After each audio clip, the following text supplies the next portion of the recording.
যা নোট ছিল তো আজকে এখানে সেই অগদি বেরিয়ে আছে বলে মাচা লাগানো আসেনি, কাউকে কিনে রাখতে হলো। বাবা এত বড় বসে যা বাবা, সত্যি মাইরি মা, ঠিক তোমার জন্য ধুলো লেগে গেল হাতে। কই ধুলো লাগলো? ও বাবা তুমি বেশি বেশি এইগুলোই বড় বড়। আর এই মাঝখানেরটা ওভার সাইজ হয়ে গেছে মা। তুমি মাছ মনে দুটো করে ইয়ে করে না, পিস করে না। দুটো করে পিস না করলে পারবো না, তো করতেই হবে আমাকে। এটা তো যোগ্যি বাড়ি নয় যে পুরো গোটা গোটা হয়ে যাবে। যোগ্যি বাড়িতেও এটাকে দুটো করে, এটাকে দেয়ই না কেউ, পাতা দিয়ে দেখবি এত বড়টা কেউ দেয় না। আর খেতেও পারবে না। একটা দুটো তিনটে হয়, সেটা আমি দুটো করবো। সত্যি মাইরি কি বড় বড় বাটা।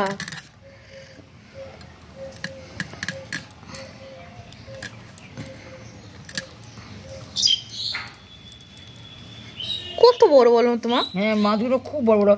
তুই বলছিলি না যে বড় হবে না হয়তো, আমি বললাম না না বড়ই আছে। আমি এরকম সাইজের বাটা গরিমাদের বাড়িতে খেয়েছিলাম। এখানেও আসে, বললো তো যে আমি নিয়ে আসবো। তুমি বলবে এরপর যে বড় বাটা পেলে, এরকম বাটা পেলে। ওকে বলা হয়েছে, কালকে বলে রেখেছি যে তুমি এই সাইজটা পেলে নিয়ে আসবে। এই সাইজ হলেও হবে, এই সাইজ হলেও হবে। ডান হাতেটা হলে কি হবে না? এটা তো হলে অবশ্যই হবে। এটা বড়টা তিনটে ছিল, ওই গলি থেকে একটা নিয়ে নিয়েছে। আর আমি বললো তুমি বলাতে আমি আগে থেকেই তোর জন্য এটা রাখলাম। আর বড় বাটা তুমি আসো তো, খুব বড় বড় মাছ, খুবই বড়। এইগুলো গোটা গোটা খেতে হবে, এটা গোটা খেতে হবে। আর এইটা বলো মা, যেটাকে ভাজা যাবে না, নাহলে কড়াই তো ভালো লাগবে না অতটা। আর যোগ্যি বাড়িতে তো সে 2 কেজি 3 কেজি তেল দিয়ে দেয়, এত তেল খাওয়া তো ভালো না। তাই অতটা তেলে দিয়ে আর ভালো করে না ভাজলেও ভালো লাগবে না।